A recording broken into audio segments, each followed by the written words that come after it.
আসসালামু আলাইকুম এভরিওয়ান, আশা করি আপনারা সবাই ভালো আছেন। আজকে দেখাবো আমি গোবিন্দভোগ চালের পায়েস। প্রথমেই পায়েসটা সামান্য ঘি দিয়ে হালকা করে ভেজে নিয়েছি। এরপর জাল দেওয়া দুধ এর মধ্যে ঢেলে দিলাম, আর দিয়ে দিলাম তেজপাতা আর বেশ কিছু কাজু ও কিশমিশ।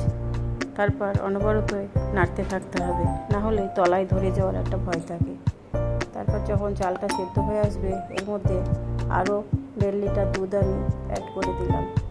তারপর আবারও বেশ কিছুক্ষণ নাড়াচাড়া করে এর মধ্যে দিয়ে দেব আমুলের মিঠাই মেট আর পরিমাণ মতো চিনি।